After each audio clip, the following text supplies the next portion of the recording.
John Anik and Kenny Florian Podcast. John Anik and Kenny Florian. I f***ing love them. I can't get enough of them. Let's hear that Boston next. Big jab there from Duffy, and Frank Mir is hurt now. Down goes Duffy, call! Frank Mir does it again! Rock'em sock'em robots here, oh my goodness! Hyperbole. There are a couple of absolutely self-involved bullshit artists. Here are your hosts, John Anik and Kenny Florian. Next shot, bang!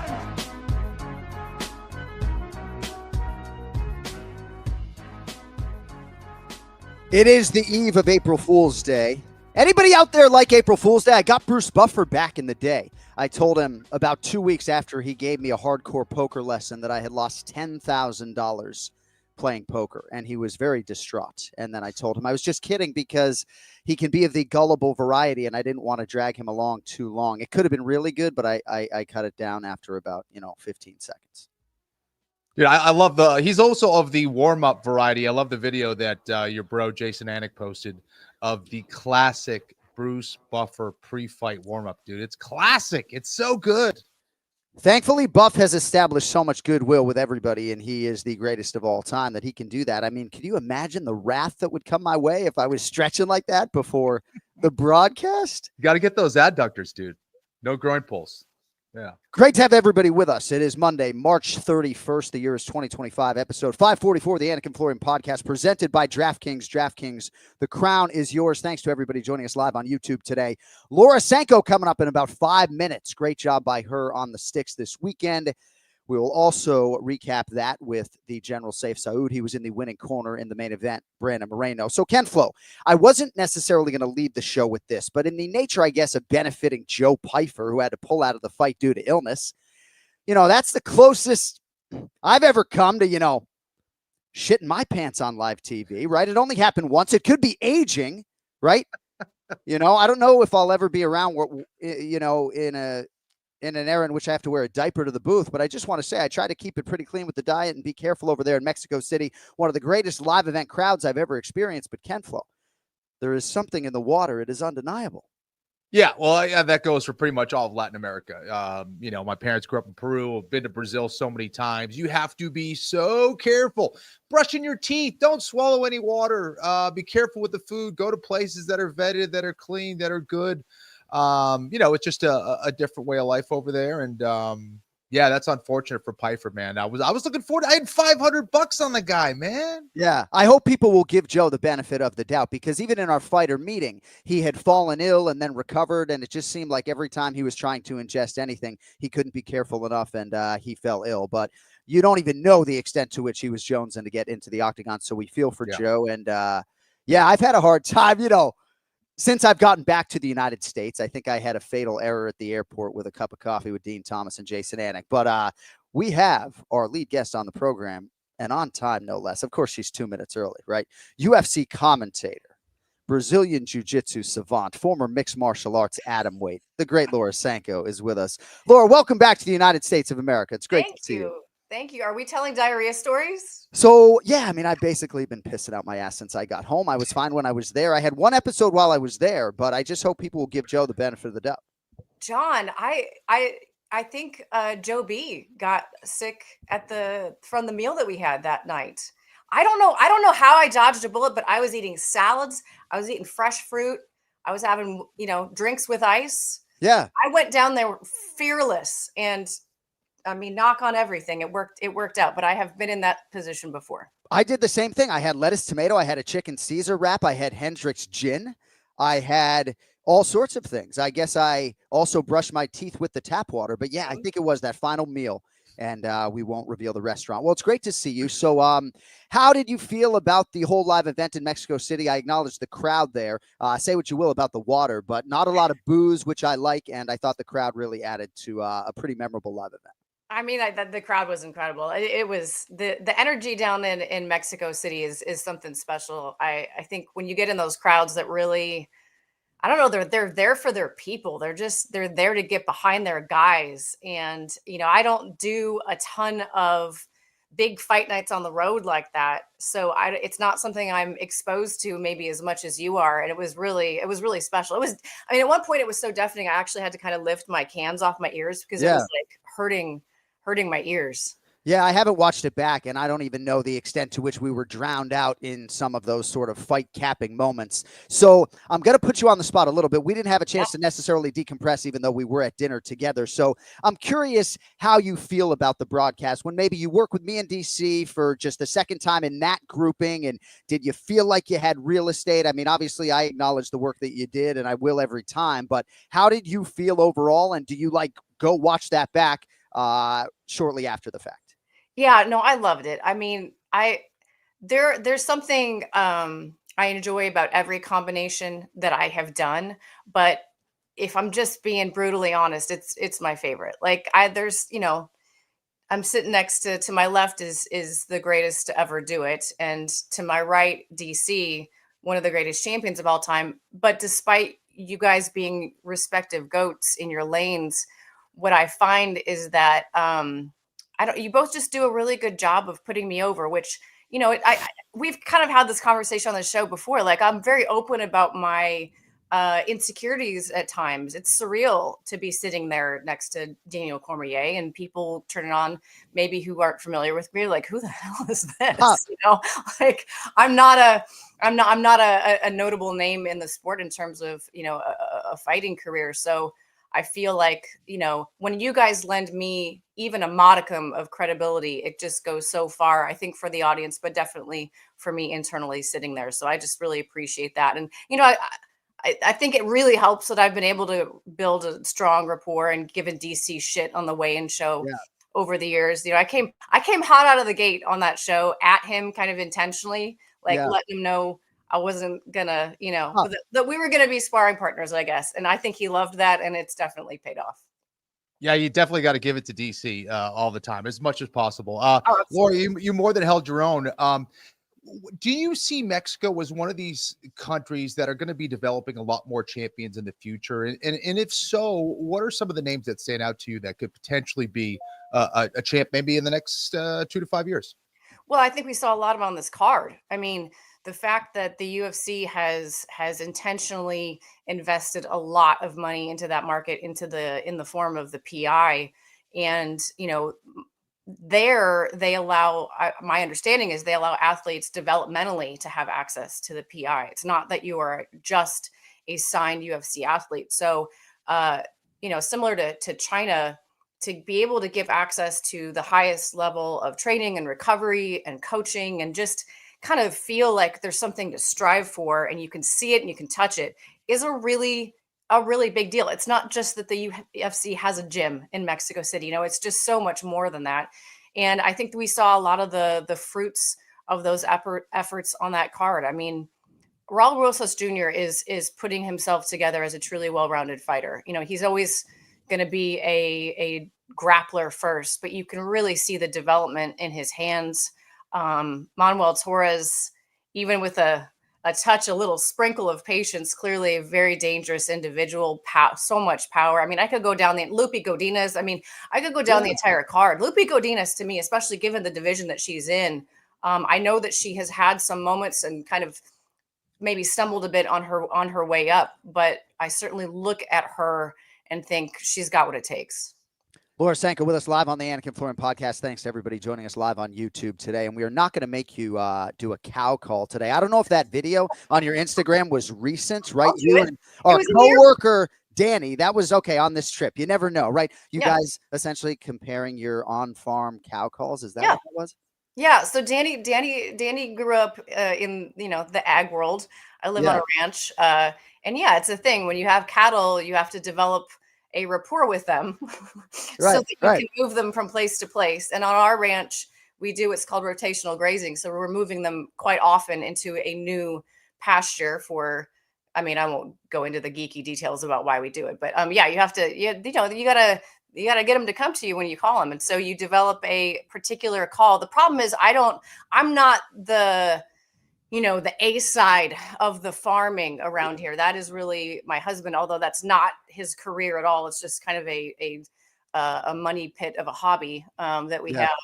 And so I try to imitate the call that he does. Yeah. I also have to kind of get chesty with it, otherwise they're not going to respect me. So do you do this on like the Anakin Florian podcast or just when you have mimosas on Instagram? Oh, no, I can do it. I can do it. You ready? Your cow call. I don't want to blow out the audio, but I might. Okay. So you're basically like imitating the beller that a cow gives to like call her calf. Okay. Yeah, this is just how they talk. So you just do a little ma, ma. It's amazing. So people tuned in because they wanted to hear what you had to say about Brandon Moreno, right? And I'm making you do cow calls. So we're very sounds like a kid that's hurt. Yeah, it does a little desperate, but desperate. Yeah. Maybe that's why they respond. So I had a healthy back and forth with our producer, Zach Candido, in between, I think maybe rounds 4 and 5, because I suggested on the air that I thought it could have been 4-0 Brandon Moreno. And it was a healthy back and forth, right? And we're always sort of trying to play this thing objectively, but I thought he looked absolutely fantastic. And 25 minutes in which to learn for Steve Erceg. What'd you think of the main event, Laura? I thought it was a great main event, incredibly tactical, obviously, a chess match, but plenty of ongoing action. What I find myself, John, is still somewhat new in a lot of these big 5-rounder moments. I get a little lost in the rounds, and that's one thing I'm working on in terms of my commentary is like because I know at some point someone's going to ask me, and I gotta I've started, and you may have seen me. I was kind of keeping track. But I watch a fight so differently to call it than I do when I'm judging it, that when I start to think about who won the round, my mind just goes to like a completely different place. It's really difficult for me to hold those two lenses open at the same time, if that makes sense. Yeah, I don't think you have to, though. Yeah. Sorry to interrupt, but I don't know as an analyst that you really have to, right? It's not as though we're some other promotion that requires you to put a scorecard on screen, which is absurd. Yeah. Like, I think you're actually right. And if you don't know, Laura is a certified judge, right? I don't know that you actually should be analytically when you're doing the commentary job, be focused on that at all. Yeah. But there were definitely, there were certainly moments, and I think it was round 3 where I felt like Erceg was landing more effectively than Brandon. The crux of judging in general almost always comes down to how many volume strikes equal 1 power strike. Like if we're all judging on damage, how much little bit of damage cancels out 1 shot that seems like a pretty decent amount of damage without a knockdown. Knockdowns make everything pretty easy. If there's 1 knockdown on one side, then like more often than not, this is not a rule, but more often than not, that round is going to go to the person that got the knockdown. When there's not a knockdown and you start having to kind of like compare blows, volume versus power, that's where it gets tricky. And I do feel like Steve Erceg was landing some pretty effective volume at points, and Moreno was doing a good job of controlling the range and causing Moreno to miss at times, miss big. So yeah, but the big takeaway is another close flyweight fight. There's just so much parity in that division. It's almost staggering to think about. So when you were calling the end of the Manuel Torres Drew Dober fight, I think said stop at one point. I think you were counting the strikes maybe on a replay, and rightfully so. Yeah. Now, as an analyst, right? I mean, tactfulness in life is like my favorite thing, right? And certainly we have to be careful, right? Mike Beltran is the referee here in question, right? But there are a lot of analysts in sports who would be salivating at this opportunity on a hot microphone to just, that be the hill that they would die on. I did watch that one back, and that was late. I know it's a hard angle, and Manuel Torres said as much with Dober's eyes going down, but I know that was a little bit disturbing octagon side for you. Yeah. It was just kind of a knee-jerk reaction. I have those occasionally, and I'm always like, as soon as something comes out of my mouth that isn't quite just right down the middle, about an idea, like every once in a while I'll say, "Oh no," and I'm like, "Damn, why did I just like I'm rooting for one guy over the other, but I'm not. I'm just sort of reacting." But that definitely popped out organically, and I think rightfully so, because I believe I counted 15 unanswered strikes. To the point, though, the eyes are such an indicator for someone's awareness, and he still had the single and was getting, pounded to the side of the head. There was no limpness. It didn't appear as though his head ever kind of like bobbed down. But at some point, when the fighter is not intelligently defending themselves, that's a term that we all know, of course, very familiarly. Yeah, I think there were maybe 6 or so extra. So I'll let Chem Flo get back in here. We got about 5 more minutes with Laura Sanko live here on the Anik Florian Podcast. I have to ask you about Edgar Chairez, though, because for me, this is almost the lasting moment of the night, right? Almost staring at retirement potentially if he couldn't afford a surgery that his grandfather pays for by selling his truck. Yeah. Grandfather then sadly passes away, and you never know the source of the emotion for a fighter after a win. You know, it could be because they are being prevented from seeing their child. You don't know what exactly a fighter's reality is, but a lot of his emotion, Laura, was not in winning a fight in Mexico, but in the fact that his grandfather had done that for him and maybe wasn't there to share in that moment. Yeah, that was a really beautiful outpouring and an amazing story. And I wish, I don't know, sometimes it's nice when they keep those things private. And sometimes I think fighters need to keep those things private and not just spill everything to us in the fighter meetings. Right. But yeah, if I had known that, you know, certainly beforehand, I would have, it would have even been a deeper moment the second that he got his hand raised. But I think too, Right. you know, he's been in kind of the shadow of Brandon Moreno for quite a while, not in a negative way, but like when they were training in Kansas City for a year or two, whenever they were, that was kind of always the storyline is like, this is Brandon Moreno's main sparring partner and has been for many years and competes with him, same weight class, competes with him toe for toe in the gym, punch for punch, doing very well. But maybe the results don't always show up, when they need to, when they matter. And so there was, I think, always a lot of frustration about like maybe some talent left on the table. And I think that maybe was a little part of what we saw as well. But the story about the grandpa, and then I see it on the Contender Series a lot too. It breaks my heart. It's also beautiful when you have a parent or a grandparent who just supports this crazy journey and they don't get to see the win or the contract, but you know that they're watching from somewhere. So yeah, it's tough. Laura, I wanted to ask you, switch gears a little bit, if we can, to Topuria and Makhachev. You know, a lot of people are kind of saying he's not deserving of it. You know, whatever. What's your take on that? You know, and if that's a fight you don't want to see, what's the fight that you do want to see that hasn't been made yet? I want to see that fight. I do want to see that fight. I understand the argument that maybe he's not deserving on paper. It's a new weight class, but since when has that always been the rule that we follow, right? Right. You know, I think he is deserving in a different way, and that when you make yourself a superstar, you get to bend the quote unquote rules a little bit. And I think it's a fascinating matchup. I do think that the size to me is a really interesting one. Having stood next to both of them, in my mind, I just remember, and this is such a silly thing, I'm an atom weight. I'm 5'5". When I put heels on, I'm 5'8". And I just remember feeling like I was towering over this guy. And to me, when I think of Islam Makhachev, he's a very big lightweight. And those two things in my mind, I'm like, man, I just wonder. But then you've got Volkanovski, obviously similar. He might even be an inch shorter, if I'm remembering my stats. Yeah. Do you think that fight happens, Laura? I do.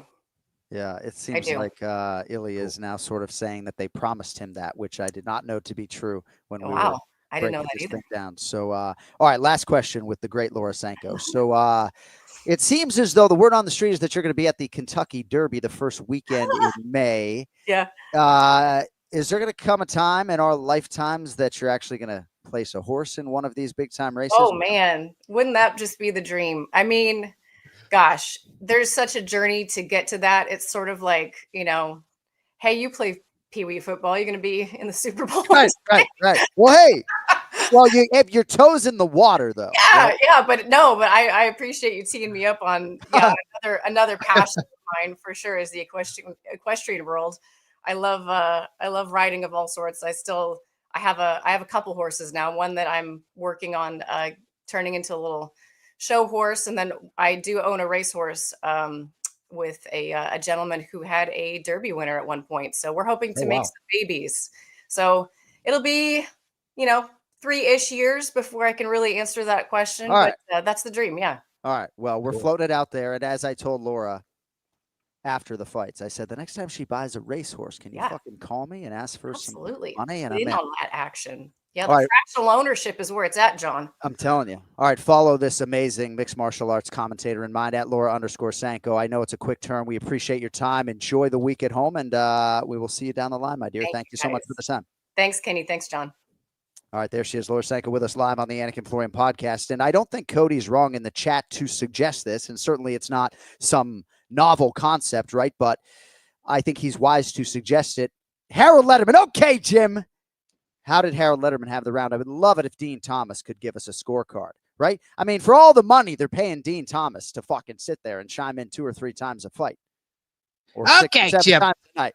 I kind of like it. Well, I kind of like it. I like hearing, the commentators give their take, right? Especially in a sport where a lot of the fans don't know what's going on. And they why not have the experts, the guys who have fought, the guys who've been watching thousands of fights, give their take on who's winning the fight based on what they've been seeing, and I mean, you definitely talk about it. If you think it's a bad decision, you let us know. And I think that's important, and kind of speaking for the fans, if you will. Selectively, I do. And I think your point is well taken. Sometimes I will qualify it even on the air and say our scorecards aren't necessarily the most reliable, especially mine, because there are times where a producer might say to me, hey, can I borrow you for 45 seconds? And that might be because of something promotionally that we have to do or an advertisement or something like that. But sometimes, and I know Dominic Cruz and Joe Rogan have talked about this, Kenny, when it's a 3-man booth, sometimes you can really just sit back and analyze the mixed martial arts without talking, because there is another talking head to your right. And I also think as commentators, you can get caught watching one guy a little bit.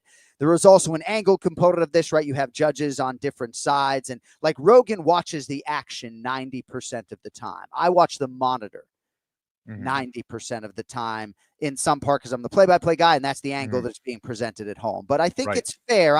For me, I can assure you, if I was an analyst and not a play-by-play guy, and they were asking me to put my score on the screen between rounds, I'd be like, no. I'd be like, I don't want to be held to that. But I hear what you're saying. Yeah. All right, a lot more to get into on UFC Fight Night, Moreno versus Erceg. Headlines brought to you by Cuervo. Now's a good time to enjoy the tequila that invented tequila. By the way, did you see the news over the weekend that Kyoji Horiguchi is back in the UFC, bro? I love it. I love it, man. It's exactly what that division needs. He's a fantastic fighter. He's exciting. He's been trying to get back in for a while. I remember him well when he was in the UFC, and always thought that was a guy that could hold the belt in the UFC for sure. Might be the best flyweight in the world, alongside his teammate, his American top team stablemate, Alexandre Pantoja. So very interesting things at 125 pounds, and not the least of which was what happened over the weekend. The assassin baby, Brandon Moreno. Man, is this guy easy to root for. I would say the same about his opponent, my good friend Steve Astro Boy Erceg, but it is Moreno by unanimous decision, 49-46. And you've trained with the man. You know him well. I thought he looked outstanding. What were your thoughts on the main event, Ken Flo?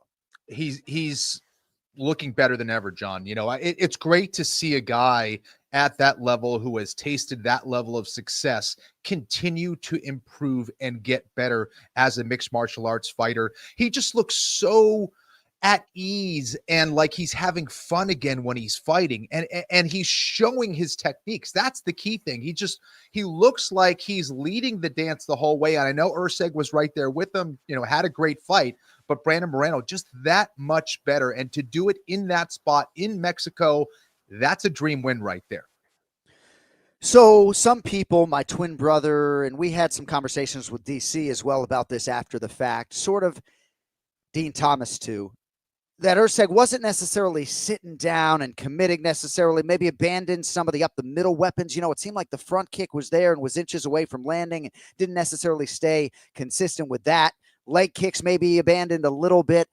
I think maybe you can say there was some hesitancy based upon the Kai Kara-France knockout loss not all that long ago. But I do believe, as amazing technically and mechanically as Steve Erceg was here, a little bit more commitment to those frontal weapons might have produced a different result. He seemed a little bit surprised that he didn't win the fight, and I thought there was an argument he lost all 5 rounds. Yeah, no, absolutely. And I think that a lot of it is the perception of it. And my perception of what I'm watching when Erceg's going out there and competing, and it's the same thing you showed in the Pantoja fight, it's that he's kind of getting big brothered out there. Like, I don't see there's flashes of him trying to take charge, trying to initiate those exchanges, but there's a lot of watching going on and waiting. And I think that's where he kind of slips up and allows these guys to get back in the fight, not to mention defensively getting hit with big shots that really make more of an impact while you're watching the fight. You know, as I'm watching, it's like he's landing shots, but I don't see any kind of reaction from Moreno. And Moreno lands a big shot, and I see Erceg's head kind of fly back a little bit. I'm like, well, that's a more effective strike right there. It is actually clear that Moreno hit him harder than he was hit. Yeah. So. Yeah. Erceg gets hit. I feel like I'm watching the Jetsons for a second. Right. You know, remember the Jetsons, Ken Flo? I don't know if his nickname, does his nickname come from that show? I don't think so. I don't know. No, I don't think so. A lot of our younger listeners and viewers are Googling the Jetsons right Yeah. now. So, Cody, you can chase the poll results for me. I kind of want to live in this Moreno win for a little bit if I could. And I will say, I feel like maybe the loudest ovations of the night were reserved for Raul Rosas Jr. and Lupi Godinez. But, you know, Brandon Moreno would love to fight not at 7,350 feet above sea level, Kenny. You know what I mean? Yeah. But he sort of intimates in our fighter meeting, you know, who else? And at least right now, you have Yair Rodriguez and Alexa Grasso and this budding stable of young UFC stars coming up. Ronaldo Rodriguez, who lost this weekend, but at least right now in Mexico, Brandon Moreno's the man. And in terms of sort of that and that initiative and that reality, this was a huge, huge moment and win for him. No question. And I think that what's cool about that, John, is the fact that Brandon, he was kind of that underdog guy, that guy that kind of slipped through the cracks of, oh, wow, look at him. That's cute. He's doing really well. But now he's actually a guy that is leading the pack and really in his own, obviously was a champion in that division and still looking better than ever, man. And if there's a guy that deserves a fourth shot at a guy who has beaten him in Pantoja, I think it's Brandon Moreno, because right now he really is shining, in my opinion. This is a different Brandon Moreno than the last time they fought. So, yeah. Astro Boy was a cartoon, by the way, but I would encourage everybody to check out the Jetsons. Yeah. So, and yeah, maybe the Jetsons' dog's name was Astro. Is that Astro. what I was thinking? I was more thinking Astro. Yeah. So I was more thinking, though, just when I'm seeing the Jetsons fly all around everywhere, you know, Erceg getting hit and he's, you know, he looks a little bit like the Jetsons. He fucking flying around everywhere. I don't know. It's been a long night. Okay.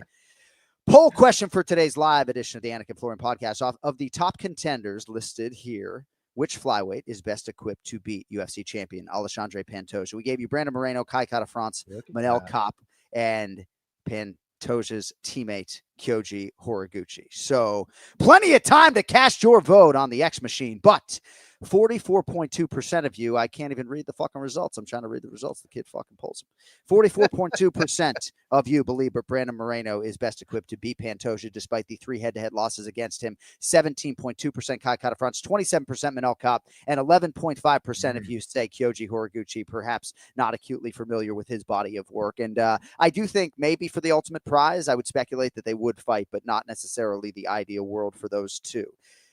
All right. So Manel Kape and Brandon Moreno have both won 2 in a row. Kai Kara-France, I think, on the strength of that knockout win over Steve Erceg, is going to be next. I don't know exactly when that is going to be. Who do you think is the flyweight, right? Like, to save a dog's life that you would send in there to beat Pantoja, given how otherworldly he has looked of late? Jeez.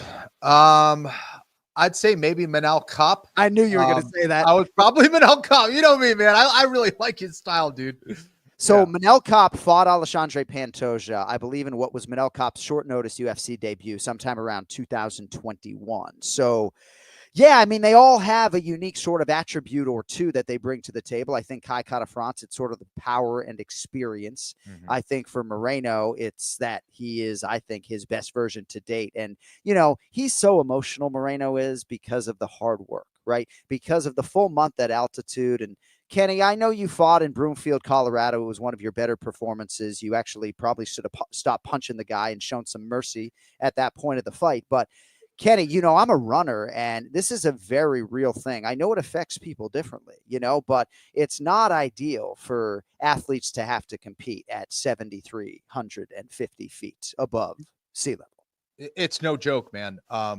Just going up the stairs could be a huge effort. And I remember that fight really well when I was there to fight Joe Lozon. And obviously there was a lot of competitiveness, a lot of talk going back and forth. And to make matters worse, I actually wasn't able to train for that fight, like 4 weeks before that fight. I was pretty badly injured with a back injury. So I was really nervous before then. But yeah, it's really difficult. My initial reaction when I did like a hard pad workout, it was like my first hard workout in weeks, and I felt like the air was super thin. I could not get a good breath. I had pains in my chest. It was that bad. And thankfully, the fight went well. But and the other thing to note is that it affects everybody very differently. I'm sure there's a certain mental element to it, but the physical element is 100% real. It will affect your ability to get oxygen and perform well. I mean, we've seen a lot of guys who are known to be cardio machines, like Cain Velasquez in Mexico City, have a terrible performance because of that altitude. So again, and there's a lot of examples of that, but the altitude is very real, and you have to prepare accordingly. And for me, as someone who runs regularly, if you care, right? Running was certainly harder over there, but it's almost just the more minimalistic movements, right? Just even walking around or going upstairs, you feel like you need an inhaler. I did take a swat of DC's inhaler in the dressing room before the fight. I was trying to catch a buzz, get a little oxygen in there. And yeah, it's a real thing. Yeah. Well, congratulations to Brandon Moreno. In terms of Steve Erceg, right? I think defense is a word that I had in my notes. So what do you do now? Right? Because you need to shore up your defense, right? I guess footwork maybe is a big part of this, but like coaching is a big part of this. What do you do if you're Steve Erceg to try to maybe focus on defense in the next 3 months before your next fight? Yeah, so I'm just looking, I think it was his fourth fight in the UFC where he fought for the belt. So I think a couple things. I think he needs to kind of tone down the level of competition a little bit and kind of reboot, right? Do a little reset, a little reboot, get some more experience. And you are 100% spot on in regards to defense. So that was the thing that really stood out to me. Is it's one thing to get hit with shots. You're going to do that at the highest levels. That's fine. But avoiding a way to take those big shots, sometimes being the taller, rangier guy, if you don't have a good particular style, it could be a disadvantage. And I think it kind of is in a lot of ways. That chin goes really high. He drops that hand a little bit, and as a result, gets hit with some big shots. So I think defensively, he's got to be able to move that head. He has to look for ways to cut angles, not watch his work after he's landing and think that, hey, I'm the longer, guy. I can kind of stay in there and just establish my jab. Well, it doesn't really work that way. So establishing that jab with a little bit more emphasis, a little more pop, and knowing when to get out, when to get in, cutting angles, moving that head. But for sure, the defensive aspects of that fight, I think, is where he lost it. Yeah. All right. Congratulations to Brandon Moreno. He certainly laid out a good foundation to compete for the championship, not only in octagon with performance, but after the fact, trying to get Hunter Campbell face-to-face, UFC 320, I believe, in September, Mexican Independence Day weekend in Guadalajara, Mexico. We announced that over the weekend, and depending on how things go in theory with Kai Kara-France and Alexandre Pantoja, as is the expectation, maybe Moreno could actually leapfrog the wildly entertaining Manel Kape. You just never know. More on that coming up with the General Sayif Saud in about 32 minutes. Longo coming up actually in 2 minutes, but I want to get to Manuel Torres if I could. It was very interesting in the fighter meeting, Ken Flo. Manuel Torres and Drew Dober were calculatedly put in that co-main event because they are both knockout artists, right? Yeah. Our fighter meetings had two guys talking about patience, evolution, and discipline for the better part of a quarter of an hour. It still ends up a round one result. It's Manuel Torres with all the viciousness at 145 of round one. Your thoughts on the co-main event? Manuel Torres is mean, dude. He's mean. He wants to hurt you. He has that fighter inside him. And, you can talk about patience all you want, but I don't see that going away at all. What do I mean? It's like every single shot. He's not trying to hurt you or knock you out. It's like he's trying to decapitate you with every single shot. I mean, it's all bad intentions all the way around. Whether it's a kick or a punch or a knee, he's trying to hurt you. And that was evident. What a nasty right hand, dude. And that's why I was kind of very bullish on him. Ended up doing extremely well against a guy with a ton of fights who is very dangerous himself. And to get that win, I think was really impressive in a spot again in Mexico City. Doesn't get much better than that. So Drew Dober said in our fighter meeting, can I be the more evolved fighter? Can I be the more disciplined fighter? Can I let him be the more enthusiastic fighter? And the result was not a good one for Drew Dober. And in terms of that whole mentality, right, I sort of went back at Drew and I said, you're trying to pass Dustin Poirier and become the most decorated, at least on paper, knockout artist in UFC lightweight history. So there's a little bit of a yin and yang there, right? Putting yourself in position to produce those results, right? And I think maybe getting away from his true stripes, at least in mentality, I think could maybe be a problem at whatever stage of a fighting career. I didn't know if you had any thoughts on that. Well, you always have to take into account the guy that's across from you. and if you've watched Manuel Torres and if you've done your homework, you realize you have to very carefully pick your spots of where you're going to trade with someone like that. Because as big as Drew Dober is, Torres is even bigger. He's got, bigger range from what I could tell. And he obviously hits extremely hard. So I think for him, I think he was in the wrong spot at the wrong time. He tried with a lot of determination on that low-level single, but clearly ate a lot of shots and they stopped the fight a little bit late, but showed a lot of heart there. Unfortunate for Drew Dober, who is always exciting, but you have to be really mindful when you have another knockout artist across from you. All right, Longo coming up in 60 seconds with more on UFC Fight Night. But the finals for March Mania are here. And the only thing for sure now is that it is the last time to bet on college basketball this season. So you can get in on all the action, expected and unexpected, with DraftKings Sportsbook with live betting, exclusive content, promos, and parlays. DraftKings is the ultimate college basketball destination for the month of March. And if it is your first time, here's something special for you. New DraftKings customers bet $5 to get $150 in bonus bets instantly. If it were me, get $150 in bonus bets instantly. I'm starting small. I'm betting $5 on one of the two national semifinals. I'm getting my bonus bets, building my stack from there. You can bet the unexpected now with DraftKings Sportsbook. Download the DraftKings Sportsbook app. Use code AFPOD. That's code AFPOD for new customers to get $150 in bonus bets when you bet just $5 only on DraftKings. The crown is yours. Gambling problem? Call 1-800-GAMBLER. In New York, call 877-8-HOPE-NY or text HOPE-NY. In Connecticut, help is available for problem gambling. Call 888-789-7777 or visit ccpg.org. Please play responsibly. On behalf of Boot Hill Casino and Resort in Kansas, 21 plus, age and eligibility varies by jurisdiction. Void in Ontario, new customers only. Bonus bets expire 168 hours after issuance. For additional terms and responsible gaming resources, see dkng.co/audio. I will be returning to the hub of the universe tonight, Boston, Massachusetts, to visit our friends at DraftKings, film a commercial spot. Very excited to get back to the hub, even if the weather is going to delay things. All right, let's get to the star of the show. Ray's on hold. It's now time for the Ray Longo Minute. I want you to punch a hole in his fucking chest. That's what I want. The Ray Longo Minute. Starring Ray Longo. The John Anik and Kenny Florian Podcast. Look at him. Look at the motherfucker. That's what I'm talking.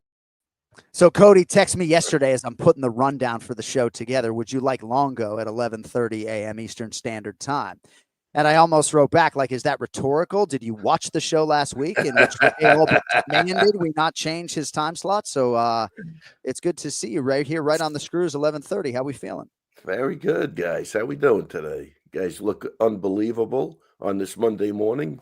It's always great to see you. What is your experience with altitude, either cornering, training, and otherwise? Oh, it has a big effect on everything. Definitely a big effect. My only experience, Colorado, for me, I felt it myself. And I told you at the time, I think Frankie Edgar's first fight with Gray Maynard, I had Soteropoulos on that card. Right. And he was an Energizer bunny, and his lips were blue after that first round. I mean, thank God he got the guy out in the second round, but he definitely felt it, and I think it's definitely for real. It's just so interesting, right? Because that is 2,000 or so feet less than Mexico City, right? And, sometimes I sort of wonder the extent to which we should lean into these either on broadcast or otherwise, right? And I didn't hear many of the athletes talk about it after the fact, but it has a profound impact, Ray. I felt it right away, just around. So yeah. So all right. So Brandon Moreno over Steve Erceg. If I could get your thoughts on the main event, I would really fucking like that. Or not. I mean, close. I think kind of a close fight. I mean, I think the difference is Erceg just looked like he had no clue how to get out of the way of the right hand. He just kept getting hit with big shots. Yeah. He looked like the more technical of the two. He had a great jab going for himself. He hit some combos, but it's one of those fights. I could see Erceg thinking he won the fight, right? And because he's got the jab pop and he's hitting combos, he's getting hit. It looks like it's bad to us. Maybe it wasn't bad to him, but the optics on that was one guy throwing really big and doing. I don't know why you laughing. You said the same thing. Exactly. Yeah, it's kind of Why is Kenny laughing? Why is Kenny laughing? I mean, why am I laughing? Because you used to bang on people who use the word optics, and now it's every other fucking word out of you. No. I think Aljo created that. I don't even know. I don't know. For some reason, I just think Aljo with the optics. Yeah. I don't know if that's where I got it from, or I don't even know. I could have made it up. I could have stole it. I have no idea at this point. Yeah. But I know he brings it up, and I think it is true. Though optics counts a lot. I think, and I think it came. That word comes through because we all tried to figure out what the judges are thinking or seeing. And that's how that kind of, in trying to determine that, I think that's where we came up with that, or somebody came up with it. But yeah, so I think that was the whole fight. He never did anything. He never moved to his right, maybe. You know what I mean? He just looked like every time he got, one guy was swinging, like, again, almost looked wild. But Moreno is tough, and he's got that Mexican blood, so I don't know. But I think it was, if you broke it down, it was a close fight. But you had to give the rounds to Moreno, and he did land the biggest shots. I don't know. I thought that the first line of order in that fight should have been, let's move to our right. Let's see if we can minimize the damage of the right. And there he goes. We lose Ray? Yeah. He'll be back. He'll be back in a big way to complete the Ray Longo minute. I am going to ask him about Merab Dvalishvili and Raul Rosas Jr., but I want to give Ray a chance. Oh, sorry about that. There he is. Yeah, but anyway, that's the fight to me. I don't know. Yeah. So Merab Dvalishvili has spent a lot of time training with Raul Rosas Jr. I know you haven't necessarily been privy to that training, but Rosas Jr. is 20 years old. He has 5 UFC wins against 1 loss, right? He talks in such a thoughtful way, Kenny and Ray, about like Patchy mixes guillotine and how it's the best guillotine in MMA, and he's been in it so many times, right? Like, this kid is accruing so many amazing repetitions in octagon and in training that I hate this phraseology, but Ray, the sky is the limit. You're not kidding, and I tell you, and I just found myself going, Chewy-wee. I don't even know. I think he's onto something, Kenny, with that. No, John? I love it. He's got the Chewy-wees out there. No, I thought that was a great fight for him.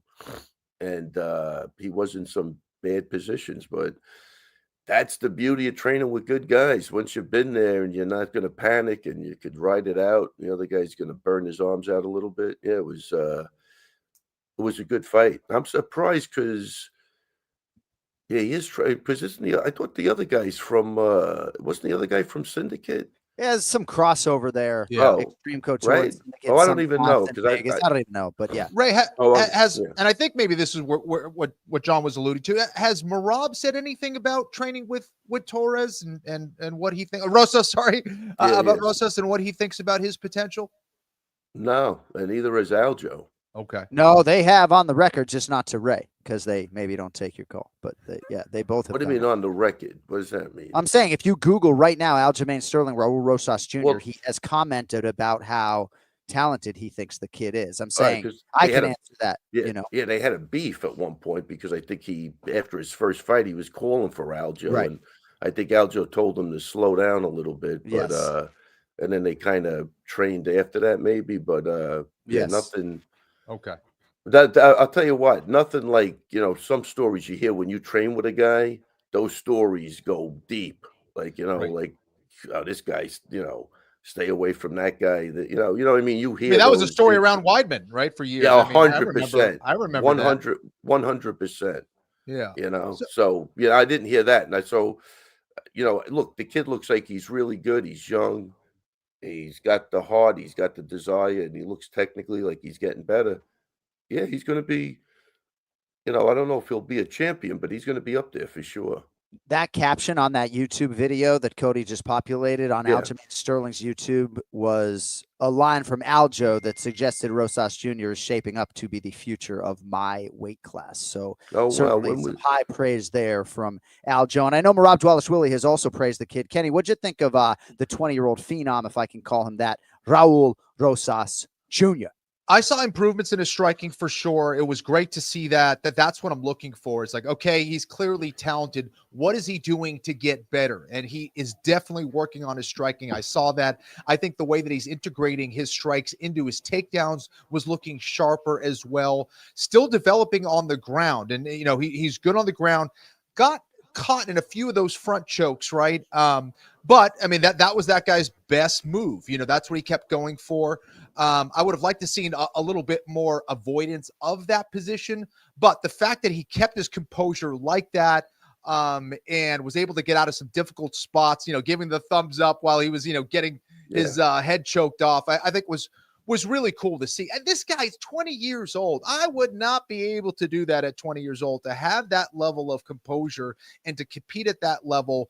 I do think the sky's the limit. I do also want to say, though, he is a developing fighter. This isn't one of those things where it's like, hey, he's going to get the title shot this year. No, take your time. You're only 20. Keep developing, keep accruing that octagon time.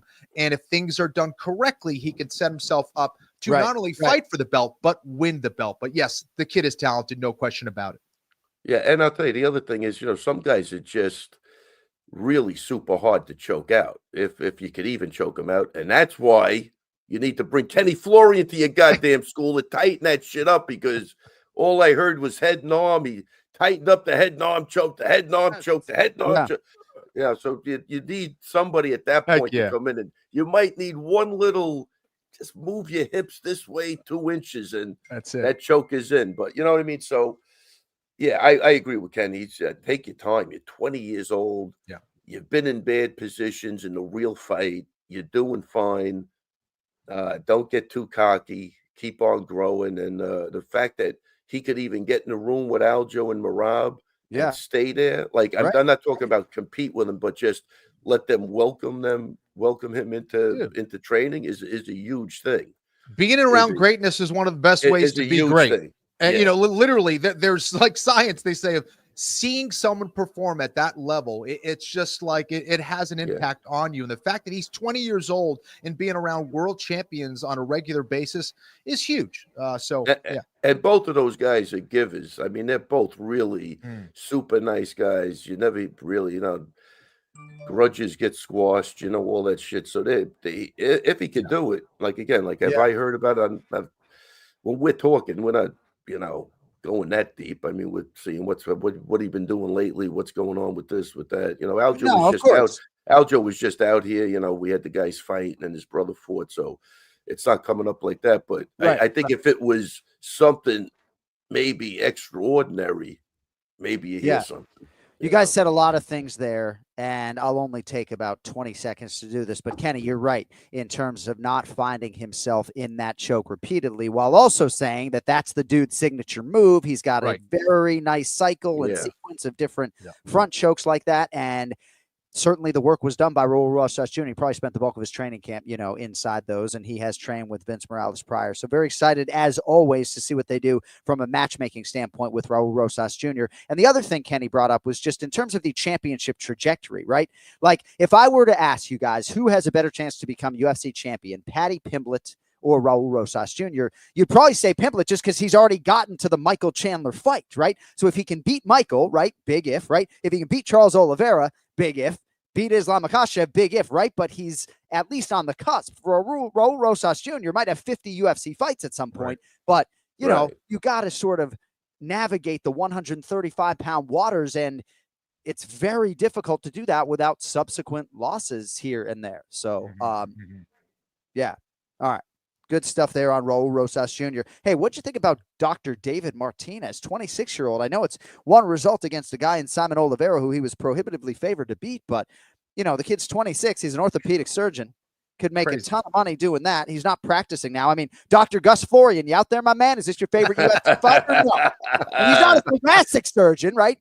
Teddy, you got to love that Adderall, baby. Get him, John. If you can get me Adderall, I'll buy it. I don't have any Adderall. This is natural. You want me to be asleep at the wheel doing the show, or this is great. Just trying to shout out my my godfather, Dr. Gus. Yeah. Dude, Martinez is a stud, man. Martinez is a stud. He looked really good. You could see that karate influence. How he was blitzing, getting in and getting out with his footwork. But talk about talented, man. Jeez. I mean, some guys have all the gifts, and he's one of them. But to get again a result like that by knockout in front of those fans, man, that's probably better than a perfect surgery, I would imagine. Wow. Wow. I'm just leaving that for a second. It is interesting though, because when we talk about these Mexican fighters that could take the torch from Brandon Moreno, who is still wicked relevant, right? But Brandon certainly could use some help in Latin America, right? Certainly Ignacio Bahamondes is a guy who looks like the real deal, right? But when you think about Edgar Chairez with a big result, huge frame for the flyweight division, right? Chairez has a reach of 71 inches. DC's reach is 72. Mine's 72 for the record, just like DC. But Edgar Chairez, right? Manuel Torres, certainly Raul Rosas Jr. is American, but has roots in that region. He speaks Spanish. Ronaldo Rodriguez, we will get to, right? But Kenny, it doesn't seem to me that, and whether you're probing Laura Sanko earlier, that people are talking about David Martinez as a guy who could do it. Mexico City's own, looks like a model. He'll fix your fucking torn ACL, and he's got all the skill. I don't know, man, but I found myself thinking, dude, this kid learns a little English. He could be, I mean, if he can, he could be a big star. What a story, man. Yeah, it's awesome. Ray, so Ronaldo Lazy Boy Rodriguez, Joseph Benavidez wondered aloud how this kid has 2 million Instagram followers. And I do think part of it is just how much he lit up that crowd at Sphere with that performance on a hugely watched show. But not a great weekend, all things considered, Ray, for Lazy Boy, right? He misses weight and then gets the Peruvian Kevin Borjas' best performance. Oh, yeah, boy. Let me tell you, first off, what's his name? Ronaldo Rodriguez. That guy's got a cinder block for a fucking head. Crazy. Those shots. Crazy. That was like getting hit with a bat. You could hear him. And that guy just walked through everything. I don't know how long that's going to hold up for, but for right now, you got to bring a sledgehammer to get that guy out. He got hit with huge shots, perfect timing, perfect placement, and he just does a back roll. He gets hit. He gets hit on his butt, does a back roll onto his hands, and gets right back to his feet and asks for more. It was something out of a movie. And I could tell you, I'm not you get rocked, and then you do a backward flip, and then you get up and nothing's wrong with you. Yeah. That's scary. That's pretty scary, because I tell you, I could see that being a drill where you got to do a couple of backward rolls and get up and fight. You're dizzy. Right. This guy gets his clock rang and he freaking does a that was a great fight. I really enjoyed that fight. Yeah, and he made it by being as tough as he is and as durable and going forward and trying some. I think once his crazy kicks though, don't work. I think he looked like he reverted back to some of those spin back hook kicks. They weren't even near. The guy wasn't even in back of him by the time he got done. He was across the other side. So he's got to work on some stuff, but he's definitely got the attitude and the toughness. You're not beating that for sure, because those shots were huge, man. There's no doubt that go ahead, Ken Flo. I was going to say, Borjas looked amazing. That right hand going back, dude, that's a high-level move. Yeah. And he was on that night. I have chills thinking about it. But if he's at his best on the feet, he looks like one of the elite strikers in that division. No question about it. I think if he continues to work on his ability to, defend takedowns and to be good and sharp on the ground, and he has shown a little bit of that, I think he's someone that you got to watch out for. Yeah. And that's how you do it in enemy territory. Everybody cheering against you. He looked phenomenal, man. Finally, it seemed to me that he looked like he was coming into his own in a very good way in the UFC. So watch out for Borjas. Yeah. And that's again, not the Peruvian bias. Yeah. John, the biggest test, I think, too, was he didn't get frustrated. Yeah. You know what I mean? Like sometimes you hit a guy like that, and the guy's still coming forward. You have a mental breakdown. You don't know what you have to do. He stayed composed. Crazy. And he keep landing those big shots. So hats off to him, man. I think that, again, mentally, that was the biggest test he had to pass. And like, again, hostile territory, like John said. And the fact that he didn't get discouraged or frustrated after hitting the guy 10 times with his best shot. Really good. That's a good look. Yeah. And that's a great point by you, the Coach Ray Longo, here in his weekly spot live on the Anik Florian podcast. And I do think for Borjas, too, I could have called Ken Flo right after the fighter meeting. Just mentally completely locked in. He's done the mental work. He told us that just the travel and some of the things that came with his first few UFC fights had him not necessarily in total focus in octagon. And he was able to sort of arrive at that conclusion. He was completely fucking locked in from the moment he arrived at our fighter meeting, and just everything about his energy all week suggested that he was going to have a great performance. But my gosh, the hand speed on that right hand, moving backward to land that repeatedly, I think it certainly would have felled lesser men than Ronaldo Rodriguez. And yeah, you suggested I'm taking Adderall. What about Ronaldo Rodriguez, man? You see that? That guy. He's on something. They better blood test that guy because we're just high on life. Hey, real quick before, what happened with the Gastelum fight? That fight I was really looking forward to. Joe Piper got food poisoning from the Italian joint at the hotel. Oh man. Yeah. I don't know, John. They're going over. Don't drink anything. They're going over all that stuff with you. Yeah, I just think that sometimes different systems are affected differently. And yeah, I think Joe tried to make all the right decisions and do the right things, whether it was, washing produce. I don't know if he was not ingesting it. I don't know what he was doing, but yeah. But I was trying to build him up privately over direct message because it can be really difficult. He just doesn't strike me as the pulling out type. No, definitely not. And that's, yeah, I don't know. It sucks for Kelvin, by the way, too. And you got to respect someone like Kelvin Gastelum. You do not go in there, at 50, 60, even 70% and expect to beat someone like Kelvin with all that experience. And it sucks for Kelvin that he was out there a month earlier, training his ass off, getting ready for this one. And, to have his opponent drop out, it's really rough for Kelvin as well. Oh, and he did go out a month earlier, Kenny. That's what I heard. Yeah. Yeah. It's funny with the altitude. Back in the day when we used to go to Vegas, because that was a higher altitude. Yeah. We used to get out there I used to go out 2 weeks earlier with Sarah. And then that just, I believe it, disappeared. Nobody had never bothered. Aljo got bothered. The first two fights, he couldn't breathe in the dressing room. It might have been anxiety a little bit too, but the dryness and it will affect you. And that's even Vegas for not even close. And Piper was out there for 2 weeks and essentially was sick on and off the whole time.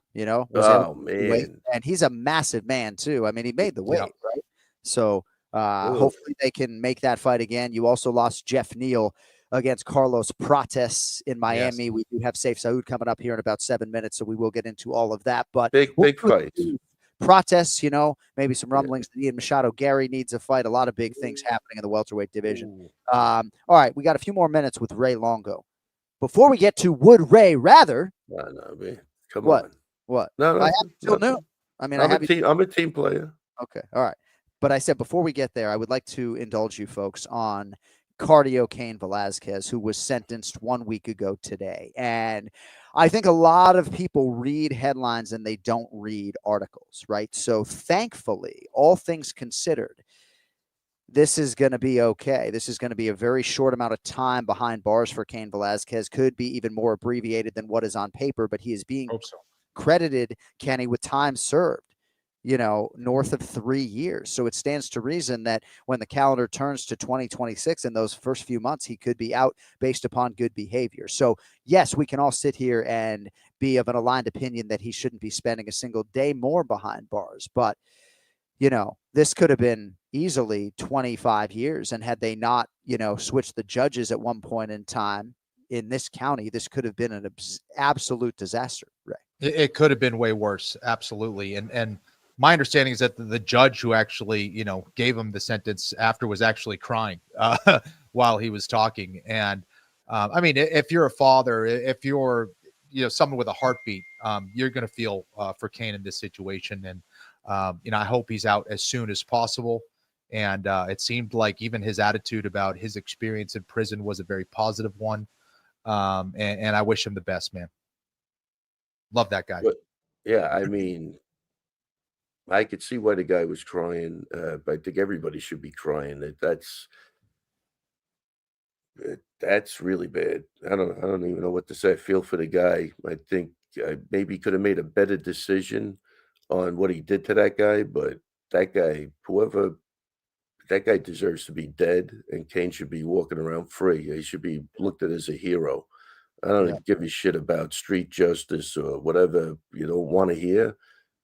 It's fucking brutal. The guy gentleman will be sentenced in the not too distant future. The judge said, and again, this was not the initial judge, right? Thank the good Lord. Yes. Keeping a son away from his father is the worst punishment, right? And he was not going to have that be the long-term fate for the Velasquez family, especially when you consider that the son here in question was the victim, right? So, I think it's considered this is good news for Cain. And I'll tell you, he'll do his time and he'll come out. He'll be a hero to a lot of people. Right. He's not going to, I don't know if he's thinking like that, but that guy will be looked at as a hero to millions of people. So I think that part, he's going to be received really well when he gets out.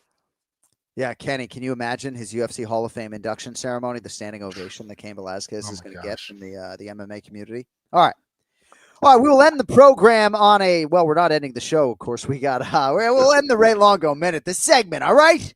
You're basically ending the show. You were right the first time. I knew he was going to say that.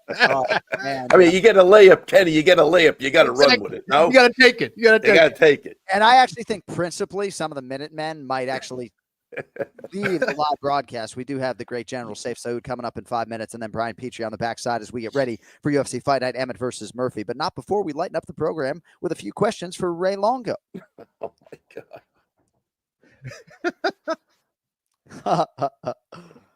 Ray, would you rather have skin that changes color based on your emotions, or tattoos appear all over your body depicting what you did yesterday?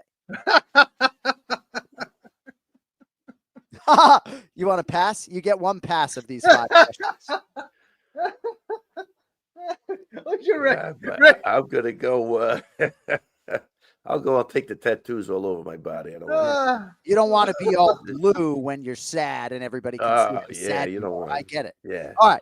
Ray, would you lose all of your friends but keep your BFF, or lose your BFF but keep the rest of your buds? Oh, wow. John, you're putting some thought into these. Very good.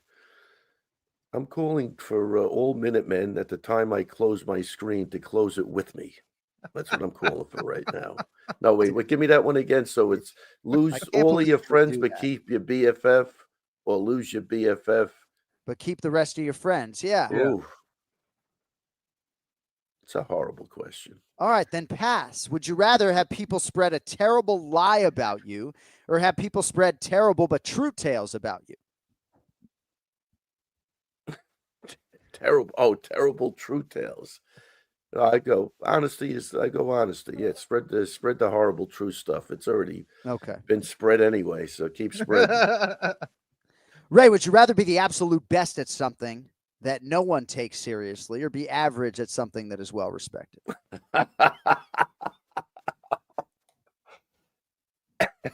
The absolute best at something that nobody gives a shit about.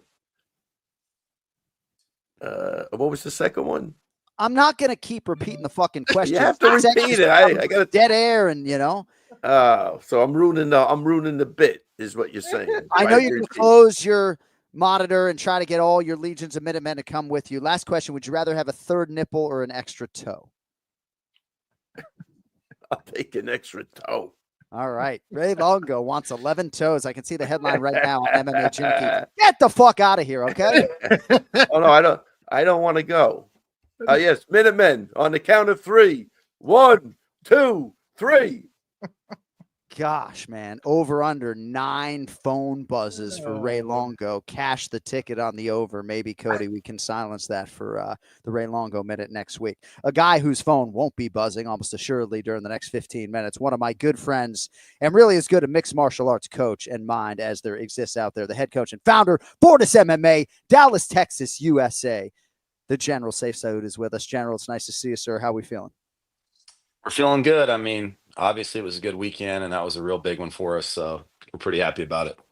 So Ray Longo said something over the last 30 minutes that it was a close fight, but you have to give the rounds, perhaps all of them, to Brandon Moreno. Now, the judges were aligned 4-1. But when you sort of unpack this relative to your expectations going in, I felt like it was a pretty dominant performance. You had mostly, if not all of the big moments. I'd imagine from a coaching standpoint, you're pretty satisfied.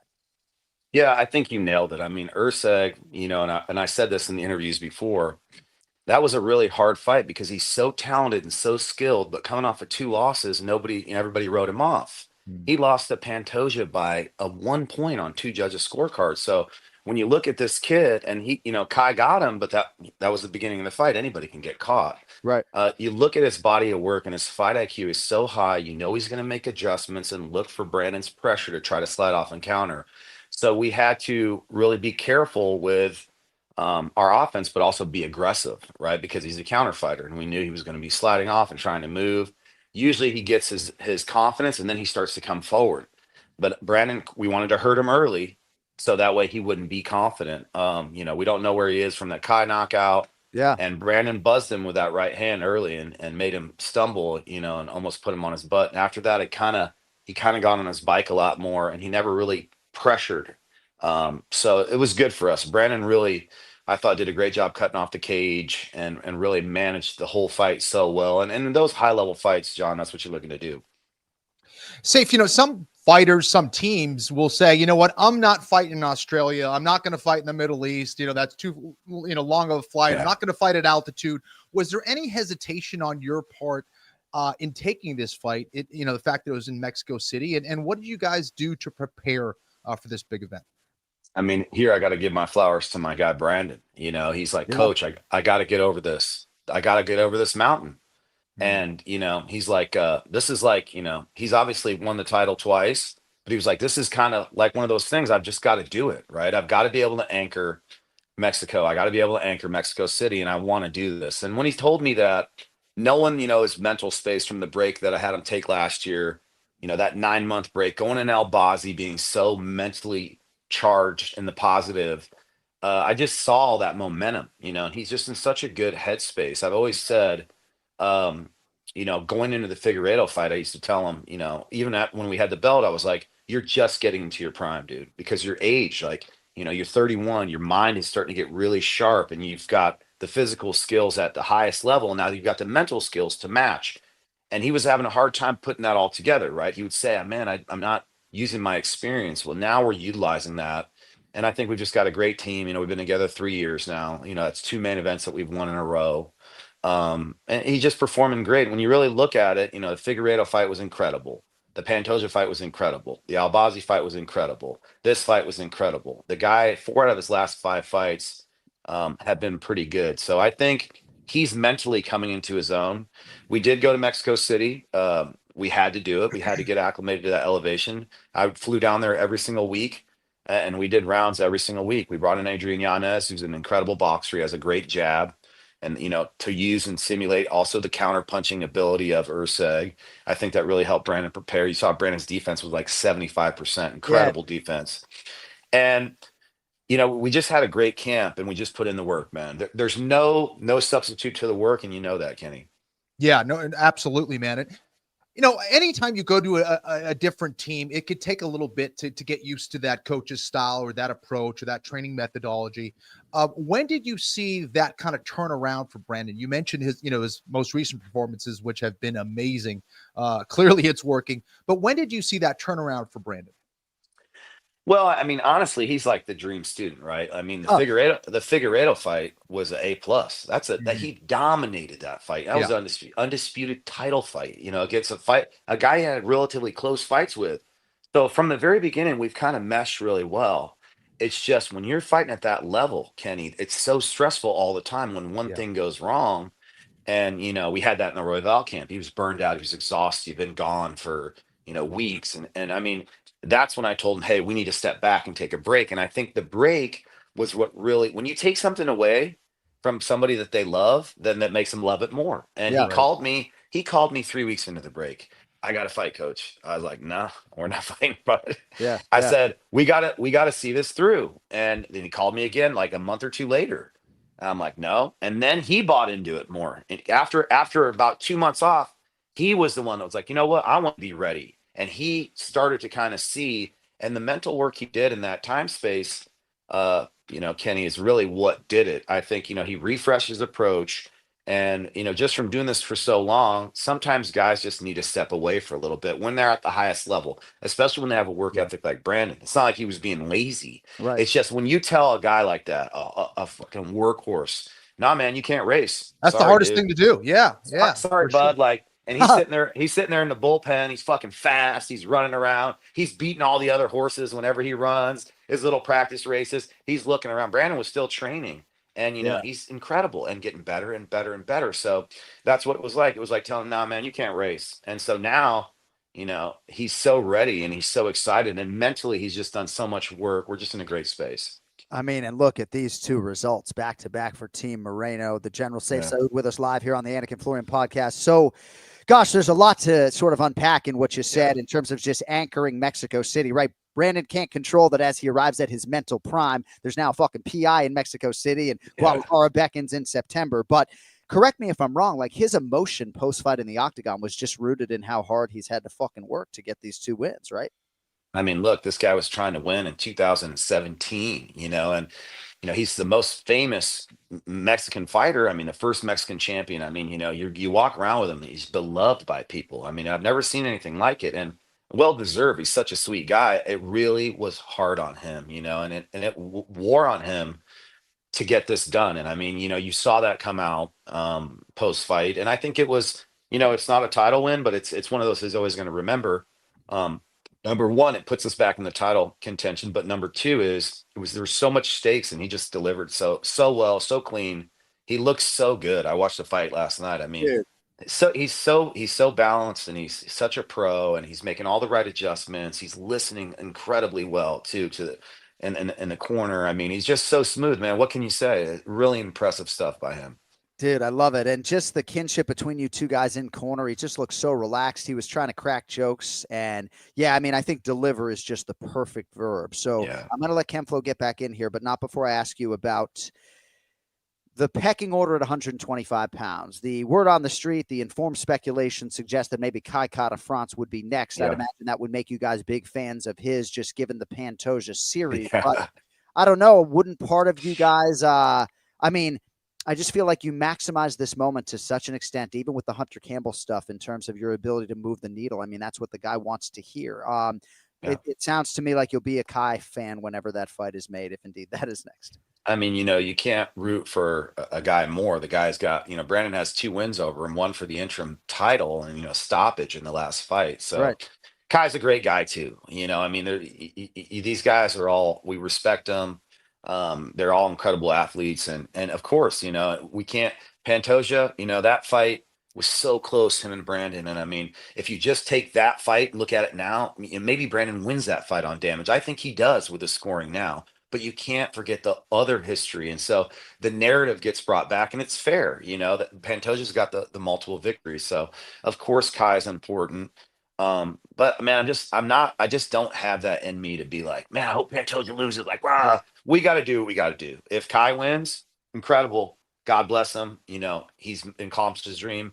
If Pantoja wins, God bless him. We got to go through that tank. And, he has, I have so much respect for him as a champion. He has, shown the tenacity and, the discipline to continue to work even harder and harder. And that's what this sport is about. So we're watching the fight, and, I wish both of them the luck, and we'll deal with whatever happens. Sayif, if Brandon was the same fighter that, when they first fought, or the last time he fought Pantoja, I would say, I don't think he deserves to get another shot. I think he does, just based on the improvements that he's showing, and he continues to get better. Have you heard anything from the UFC in regards to a possible fourth fight if that opportunity arises? I mean, I think that, John alluded to it, and I mean, John was there. I mean, it's electric when Brandon fights. I mean, it's 22,000 people. Like, it's crazy. I mean, you can't not want to see it. It's like seeing a real rock star walk around. And I mean, he's a sweet guy, so he's not going to say, "Hey, I'm the only one in the division."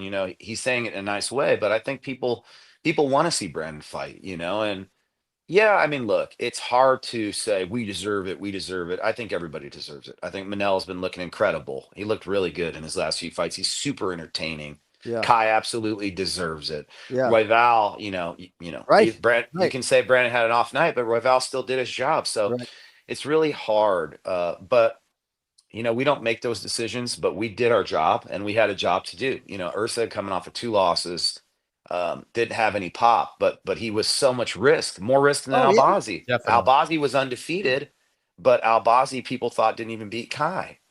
So the Albazi fight, I was like, hey man, Albazi has to prove himself, right? Like, it's not the other way around. In the Erceg fight, Erceg's just been through hell. He almost beat Pantoja if it wasn't for that freaking, takedown attempt. He could have won that fight and been the champion. And so then, okay, he gets caught by Kai, but here's a guy who's super capable, showed us for 25 minutes how good he is against the best guy in the division right now. And we're going to take him lightly, but he's got no steam because he's 0-2. So I knew he was going to be ready, and we really game planned well for what he does. And I think that Brandon executed it so well to shut him down. So the UFC knows. I thought it was a very hard fight, and we told them that. But we had to deliver, and Brandon absolutely did. So we'll see. I mean, just perfect execution, and coaching is a big part of this as well. We got a couple more minutes here with the General Sayif Saud, who not only put over Manel Kape, but also wisely injects Brandon Royval's name into the equation, because there are some rumblings he might look at 35, but another guy who is super relevant at flyweight, and we'll see what they do with Kyoji Horiguchi.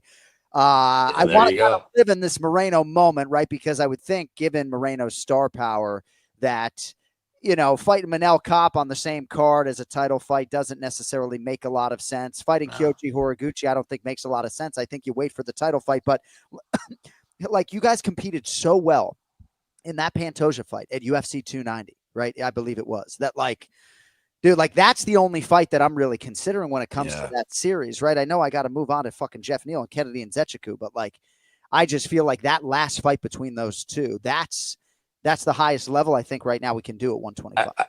I think that was the best fight maybe ever at flyweight. I mean, that title fight was, I remember it being in the moment.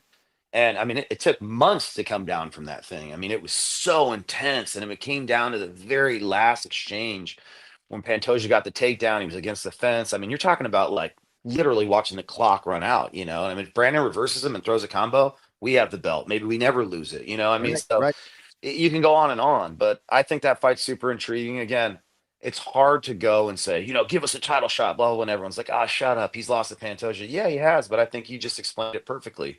And it's better to hear it from other people than it is from us, right? Because it's, of course, we sound biased, but I think that it'll work itself out. And we did our job. That's all we can do. 2 main event wins, dominant wins, him showing his progression, his balance, his ability to entertain, his ability to deliver in those big moments and to carry the fight and have those. And he was tenacious, big shots, all kinds of adjustments, ground and pound wrestling, big boxing, the leg kicks, mixing it up constantly. And he was chasing Erceg around. I mean, he was trying to bang in there. So I think that we did our job, and that's all we can do. And in sports, man, you got to win. You got to win what's in front of you, and then deal with what comes. And we won what was in front of us, and we'll deal with what comes. Well put, as usual, Sayif Saud. So, Kennedy Nzechukwu this weekend against Martin Buday in the heavyweight division. When do you leave for Vegas? I'm going to leave on Friday. Big Kennedy's the heavyweight now, so there's no worry about the weight cut. And that was his idea, and credit to him. He's been doing great. So he's in a great space, and he's another guy that I think is just coming into his own mentally. These guys, he got in the UFC when he was, I think we were in the Contender when he was 3-0 or something. So these guys have grown up there, and it takes time. Kenny understands that. It really takes time. We saw that with Brandon. And he was a two-time champion. Right. He's at his best actually right now. So it really takes time to develop mentally and then also physically and synergistically put those two things together and perform on fight night. And I think that's what we're seeing with Kennedy and, something similar that we saw with Brandon. So I'm really proud of him.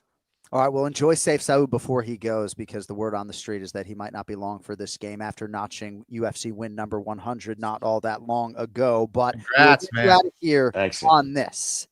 Among those 100-plus wins now, and the tally continues to grow, one of the guys who's produced a lot of those for you is Jeff Hands of Steel Neal, ubiquitously regarded for years as your star pupil, and on any given Saturday night, the best welterweight in the world in theory. How did you fight against Carlos Prates? I know you're disappointed on that front. I am, because it's like I just want Jeff. This is one area where I just love the fans. All right, everybody loves Jeff, and the fans, man, they surprise me, because even though Jeff isn't really famous like Brandon, people fucking know and respect Jeff, and Jeff is always game, and people know he's just never been 100% or this or that. And it's on us. It's never on anyone else. Fight night, whatever you bring to the table is on the team and the athlete. You can't, otherwise people would be recycling and talking every single time, whether you win, whether you lose. But Jeff, going into the RDA fight, his elbow was such a problem for him. You get all these bone spurs and chips that start floating around from all these impacts. And sometimes your arm will start to lock almost like a meniscus. Yeah. Well, we started this camp and we were grinding. I was grinding on him because I wanted him to have that moment. He has the win over Bilal, which is the great champion. He's got wins over Vicente. He's got huge wins in welterweight that nobody else has. And I think, he kills some of those guys, Leon, Cole. I think he beats those guys easily. Honestly, and those guys will never fight him. And I understand that too. And I get it. Everybody's playing the game. Yep. Credit to Gilbert Burns. We wanted that fight. Gilbert's like, man, he's like, dude, Jeff's got the heaviest hands. We were talking about something else, but everyone in the division, nobody talks shit and everybody respects him. And it's just a guy that I would love to see have his moment. And that elbow locked up and he couldn't even get it unlocked. We were doing therapy. We were trying because the clock's running. Right. Yeah. And I think this fight was at a good time. Prates is very dangerous, but Jeff is multifaceted. He's got a lot of skills, I think, that he hasn't really shown yet.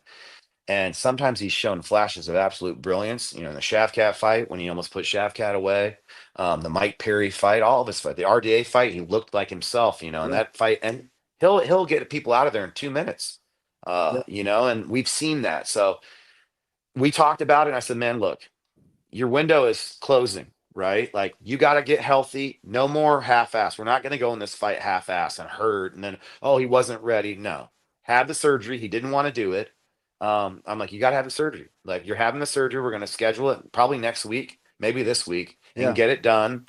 And that's it. And if the Prates fight is there, Jeff's fought every single tough guy in the division, the Shavkat, Luke, Gary, Perry, Bilal. Like, man, Jeff fights everybody, and he loves that smoke.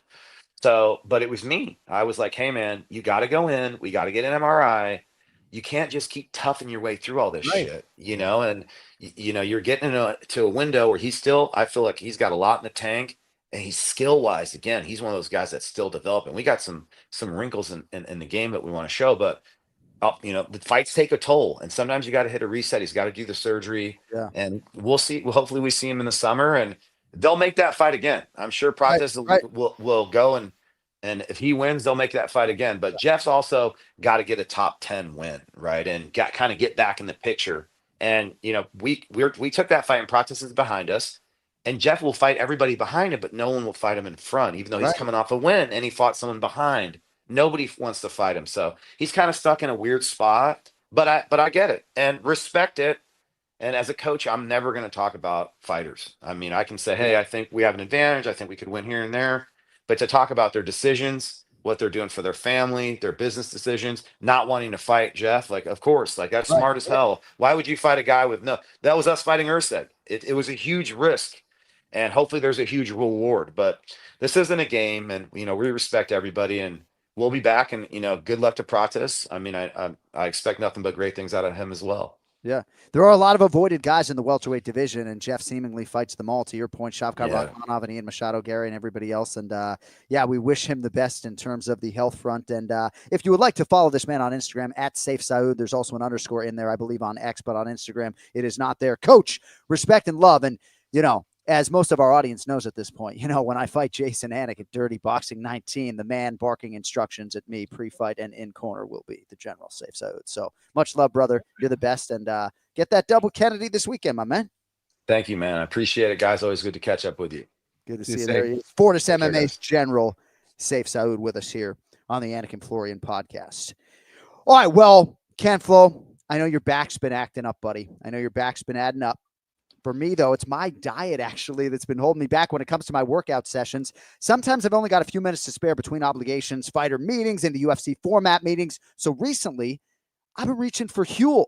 And their Black Edition ready to drink it has actually been a lifesaver for me. Each bottle packs 35 grams of protein and 27 essential vitamins and minerals, providing a perfectly balanced meal without the hassle of prep or cooking. Absurdly convenient. I love the bottle. You guys can get a free gift today just by visiting Huel.com/AFPod and use your code AFPod. You will also get 15% off your first order. So right now, Flo, my go-to is actually the chocolate flavor. Much of my life, I was a vanilla guy, but when it comes to Huel, I'm a chocolate guy. It is smooth, satisfying, keeps me going strong, whether I'm octagon side or just on the go, and it's just $5 per bottle. It's a no-brainer compared to the drive-through trash that I might be sampling instead. Saves me time, saves me money, and I'm trying to save you money as well. So if you are looking for a nutritious, convenient option to keep up with your lifestyle, new Huel customers can head over to Huel.com/AFPod and use code AFPod to get 15% off your first order plus a free gift. That's Huel.com/AFPod.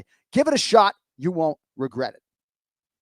All right, we go 3 wide and welcome in Big Gun Brian Petrie as we spin this whole pig forward to UFC Fight Night. Emmett versus Murphy. Big Gun Brian Petrie wearing the glasses today, looking all sophisticated. Yeah, bud. Wow. Yeah, looking like Jumbo Harry Potter here. No, I've needed to wear glasses for a long time, and I refused to do it. My doctor said, please do it. You're blind as a bat. So I've been getting a lot of headaches, so I threw them on so I can actually read the screen. I tell you what, I'm glad I did because Kenny Florian is looking good. Got a little golden going on there. I know the guy's got a new camera over there. He's looking fantastic. Yeah, he looks good. Maybe he bought that from you. I'm not so sure. We haven't locked everything completely in. Kenny's battling through some sort of issue today, technically, and I feel like I might be dealing with something as well. But yeah, we need a little bit more brightness on Ken Flo, but he does look sort of like he's in some sort of den. All right, so we're going to do the pronunciation of the week. And at least for the immediate future on the Anik Florian podcast, we're going to have Kenny do this exercise. Kenny, I would like you to tell everyone what one of your early jobs was out of college when it comes to languages and everything else. Now I see beautiful Brian Petrie. He looks fantastic. So one of my first jobs, my first job out of college, I worked at a translation agency. I was basically I would get a bunch of different financial documents. I was in the financial side of things, and I'd get all these prospectuses and 401k plans translated into all these different languages. I would go out and, hire a translator and an editor, and then I'd be the final process. I would format the whole thing into like a document and back read it, as we'd call it, and make sure everything was like lining up with the English translation. And so I speak Spanish, I speak Portuguese, and a little bit of English. All right, so the fans have come at me in droves. They want the pronunciation of the week to stay. And Kenny, we're going to have you do this exercise because we really are trying to hear it right the first time out of you. Now, you know how to say this name because no name has been featured more on the pronunciation of the week. It is a name that gives a lot of fight fans fits. We just referenced him with Sayif Saud. His first name is Kennedy. Kenny, who is the light heavyweight turned heavyweight we were talking about this week? Kennedy Nzechukwu. All right, let's hear what Kennedy says. Kennedy Nzechukwu. Kennedy Nzechukwu. That's a no for me. I got it wrong. Nzechukwu. I don't think I said Nzechukwu. Yeah. So when I first called his fight in 2019, I met with him and Sayif so we could go over it together, and I had the file there. And I was like, Kennedy and Nzechukwu, and he's like, oh, that sounds good. Yeah, but is it right? Badass name. Yeah. All right, Kennedy and Nzechukwu competing this weekend. Let us get to the main event challenge, UFC Fight Night, Emmett versus Murphy. And we begin on the main card, the middleweight division. Brad Tavares, minus 258 right now on DraftKings Sportsbook. Gerald Meerschaert comes back plus 210. 26th UFC start for Tavares. He has dropped to 15-10 after losses in 2024 to Gregory Rodriguez and Jin Yong Park. He is now 37 and draws the also UFC tested GM3. BP, take it away, my man. Whew, this fight, this has been giving me fits all weekend, boys. It's been giving me fits all weekend, and I'll tell you why. GM3 cashes an underdog like every time he fights. He's an underdog. He cashes. You win money. We love it. But I don't like the matchup for him here. I just think Brad Tavares is so stubborn to get taken down. He's there.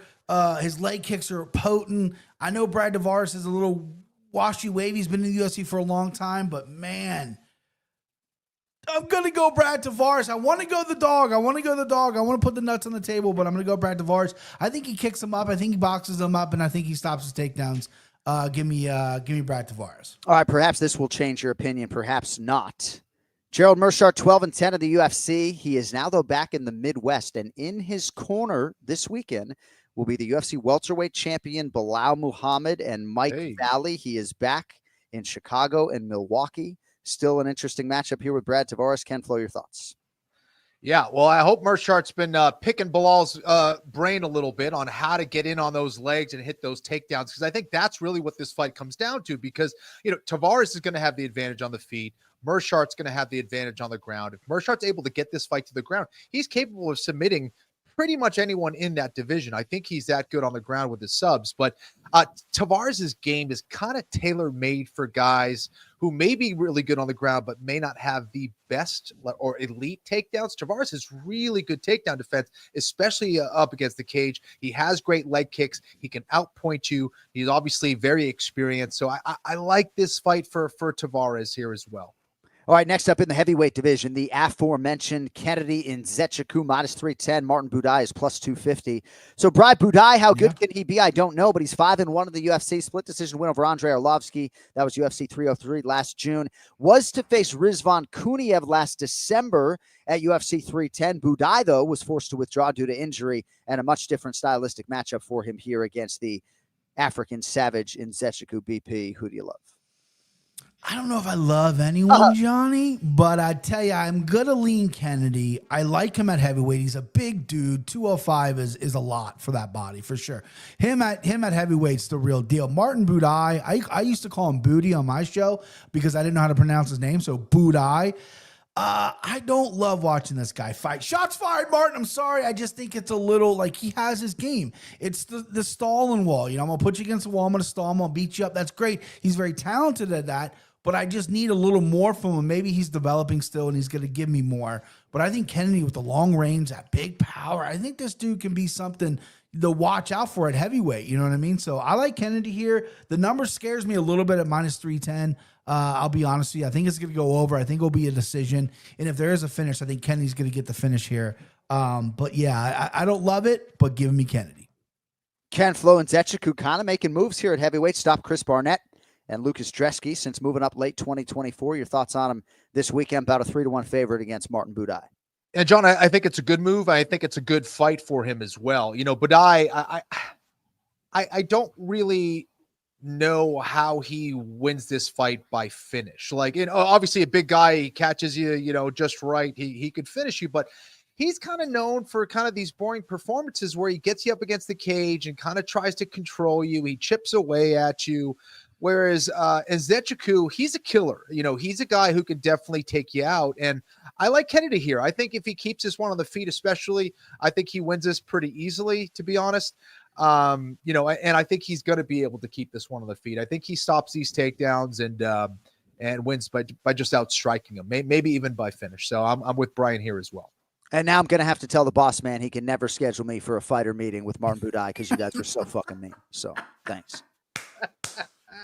So I talk a lot about boxing Jason Anik, right, and dirty boxing or whatever, but I got to admit something to you guys. I'm really underslept today. And so I thrashed my mouth open brushing my teeth for the first time in my life. I don't know exactly how it happened, but I'm experiencing some gum pain right now, and it makes me think that if I'm gonna bitch about this on the Anik and Florian podcast, then how am I gonna do, when I get jabbed in the mouth by Boston Anik? Such a pussy. All right. Custom mouth guard, Johnny. Custom mouth guard, babe. Yeah, right. Shouldn't need a mouth guard when you fucking brush your teeth in the morning. All right, feature bout at bantamweight. Chang Ho Lee is -170, taking on Cortavius Romius, plus 142.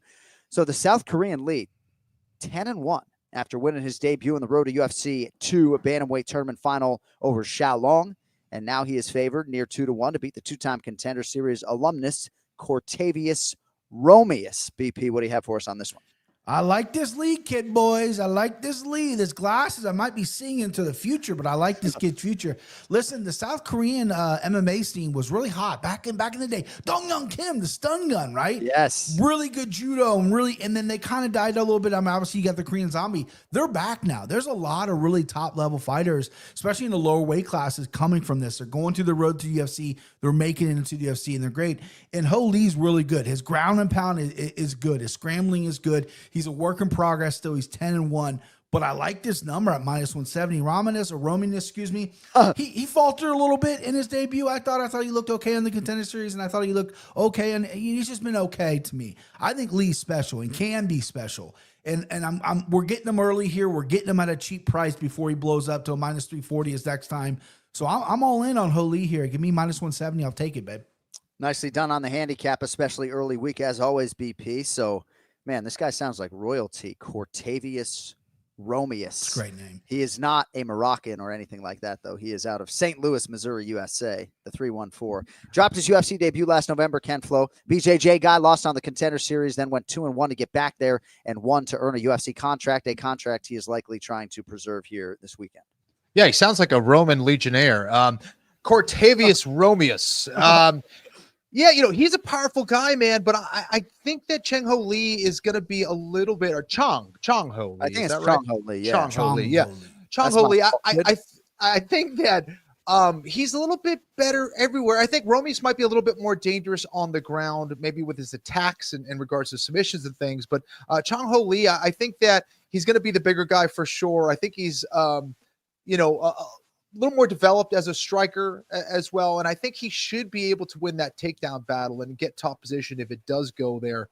But yeah, give me Chang Ho Lee. All right, sort of a lean fight card at the Apex this weekend. Let's get to the featherweight co-main event. Nothing lean about this matchup. This is high-level mixed martial arts. Joanderson Brito, -218. Pat Sabatini is +180. So Dean Thomas at the airport yesterday had so many nice things to say about Pat Sabatini, going so far as to say he could be a world champion. Absolute killer in the gym. Has been a killer at times in the UFC, right? 6-2, former D1 wrestler, BJJ black belt, born in Bristol, Pennsylvania. Last man to beat him, now title challenger Diego Lopez. What do you think, BP? What does Sabatini have for the credentialed Joanderson Brito this weekend? I hate going against Dean Thomas because what a mind in the sport, but I'm actually confused by this line. Because besides Bill Algeo, Joanderson Brito, I know he lost to William Gomez, but that was a very controversial decision loss. But besides Bill Algeo, this guy's run through everybody. He beat Diego Lopez on the Contender Series. Like, this dude is the real deal. And I'm sitting here saying he's 218. I think I smell a rat here. Smell a rat. You know what I mean? I'm smelling a rat. I don't know what it is. Thank you, Jack Nicholson, with the soundbite helping me out. 218's low, brother. That's low to me. No disrespect to Pat Sabatini. He's been hurt on the feet before. Damon Jackson got out of there on the feet. And Joanderson Brito can wrestle. We saw what he did against Jonathan Pierce. Jonathan Pierce was using the cage, taking him down, basically showboating him, and Joanderson Brito fucking took his neck. Yeah. Sabatini's a better grappler than Jonathan Pierce. He grapples in between fights. He's phenomenal. But Joanderson Brito is a brick of muscle with good takedown defense and insane power with some proven cardio as well. He's gone 3, and I feel like the ugly loss to Gomez, not a lot of people aren't talking about this guy anymore, and I think that's why we're getting a low number here. Style makes fights. I know we got grappler versus striker, but I do think both these guys are obviously evolved more than that. Yeah. But give me Joannis and Brito. I'm very confident in that pick there. 218 does not scare me at all. That is going to be a load up for me this weekend on my personal side. And I'm confident in that pick, boys. Ken Flo, Brito had won 5 in a row before that close split loss to William Gomez. That was September 28th of last year. He is north of 2-1 against Pat Sabatini this weekend. Let me sprinkle a little bit of doubt and uncertainty on this pick, Brian Petrie.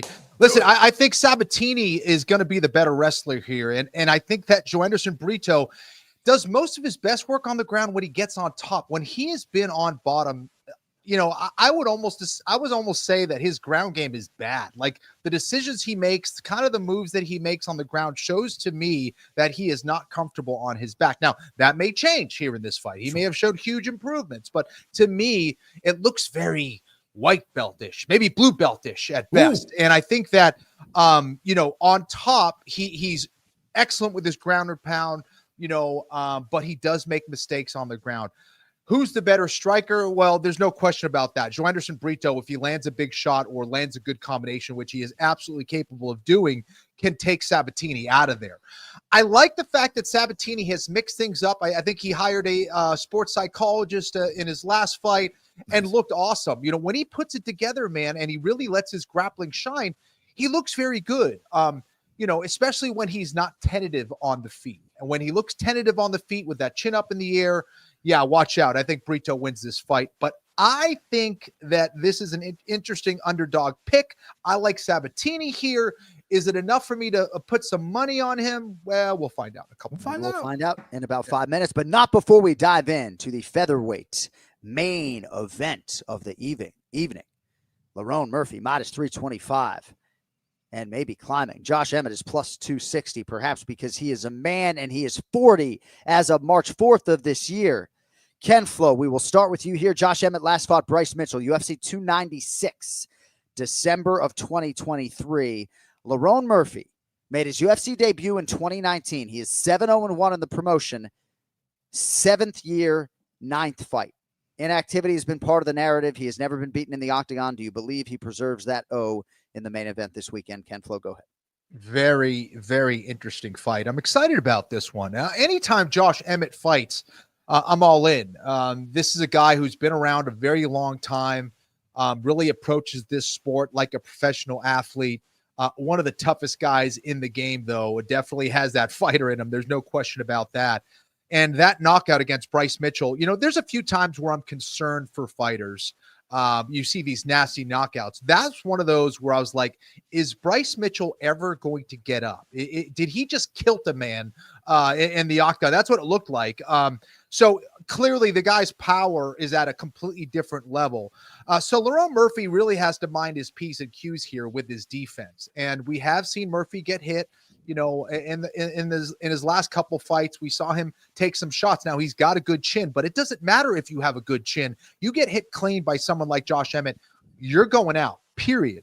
What Lerone Murphy does have is good feints and an excellent jab. That's what you need against Josh Emmett, to slow him down, to keep him hesitant. And you also need good footwork, which I think Lerone Murphy has. Now, he has integrated some good takedowns and grappling into his fights.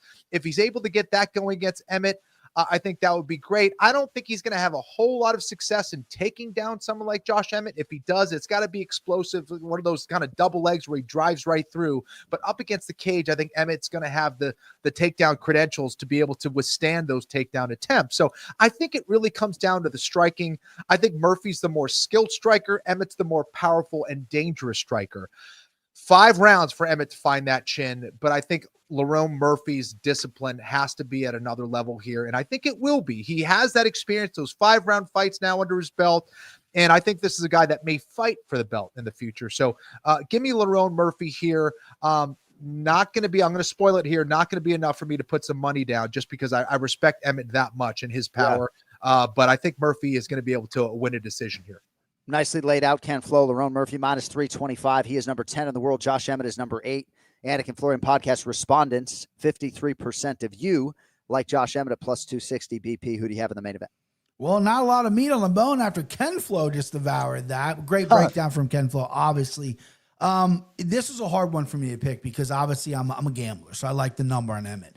And I'm glad Kenny hit on, like, every time Josh Emmett fights, I get excited. It's not often. It's almost a year and a half now that he's been away, but he goes to war. He puts everything out there, and you got to respect it, and you got to love that. He's a very, very fun fighter to watch, not to mention ungodly power, right? And then you got Lerone Murphy, who I rewatched. You know, the Dan Ige fight, I felt like he was a little off. He got dropped in that fight, and he looked good, but Dan Ige can make anybody look bad. But you go back and you watch the Edson Barboza fight. He landed 220 strikes, landed some takedowns, and looked really good and went all 5 rounds. Showed some cardio. And Lerone Murphy, if his defense is on point and his striking is on point, you know, his head's on a swivel, you can't run into anything with Emmett. I think he can take over this fight. Easier said than done. I like Lerone Murphy. I don't like the number. I think it's a little big. I think we should I wish it was lower, and then that's obviously a parlay piece for anybody. But 325 is a little chunky for me. I do like him. I think he'll win a decision. That's probably how I'll play this fight. I don't see him finishing a guy like Josh Emmett. But yeah, give me Lerone Murphy. That's a huge number, boys. Minus 325 for Lerone Murphy. It's going to be interesting when we sit here and realign a week from now, right? And maybe we'll be saying, hey, man, I guess he deserved that minus 325 distinction. But my goodness, Josh Emmett at plus 260, I would think some people would be inclined to take a look just given the concussive nature of everything the man throws. All right, place your bets. Presented by JohnAnik.com and KennyFlorian.com, where you can support this program with our exclusive Anik and Florian podcast and One More Sleep apparel. Use code One More Sleep for discount at checkout. $1,000 to spend. UFC Fight Night, Emmett versus Murphy. Brian Petrie, the floor is yours. So we're still finalizing the numbers. Regardless of what the numbers are, I'm down. And I'm down big. So I did just tell you I'm really confident in Brito. I do love Brito, but with him being that number, I can't put the thou on him. I can't. It's just not going to give me enough kickback. So what I did here is I went 500 on Chung Ho Lee, minus 170. I love that number on him. I love the fight for him. And then if you want to follow me down to the prelims, right? Yes, we got Davey Grant at plus 136, which I think is a criminal number. I think that number is going to go way down. I think we'll probably close the pick'em when that happens. So I'm going to nab him up $500 on Davey Grant at plus 136. I think that's a great dog money right there. Nice job hunting that price, especially early week. Kenny Florian also will have 1,000 play American dollars. Ken Flo, I know you're going to be excited when we finally update the standings. For now, we just need to see where you're spending your band. Yeah, well, I'm going to go halvesies with that $1,000. I'm going 500 on Tavares, and I'm going to go $500 on Nzechukwu. All right. Couple of favorites for Ken Flo. Brad Tavares, straight wager. Same for Kennedy and Nzechukwu. All right, don't forget to check out the MMA Takes podcast with Brian Petrie. You can follow them in on X at Brian Petrie MMA. All right, Four Eyes. We'll see you next week, okay? Thanks, man. Hope your mouth heals up, John. Try not hurting yourself brushing your teeth, bro. Thanks, buddy. I'm just kidding. I love you, Brian. I haven't called anybody Four Eyes in my entire life. It took me till I was 46. That's what they used to call my twin brother when he showed up with the thickest glasses you've ever seen in 2nd grade. All right, real quick before we get on out of here, y'all know we have partnered with LeafWell, a driving force in the medical cannabis and plant-based medicine community. Well, tomorrow is the 1st of April. 420 is creeping. Huge discount for you now through 420, April 20th. 42% off your medical cannabis card, whether it is your first time or a renewal. Go to leafwell.com/Anik, available in 39 states. All right, we got to bounce on out of here. The executive producer of this program is Cody Merrow. Thanks to our guests, Laura Sanko, the General Sayif Saud, Ray Longo, Brian Petrie. We are back in a week. We'll see if Lerone Murphy can hold serve as a prohibitive favorite against Josh Emmett. And, of course, begin our 2-week preview of UFC 314, Volkanovski versus Lopez. With that, for Kenny Florian, for his father, the thoracic surgeon, Dr. Gus Florian, I'm John Anik. We'll talk to you next Monday. Thanks for watching, listening. Tell your mom, tell your friends. We'll talk to you soon. Yo, later. I love this shit.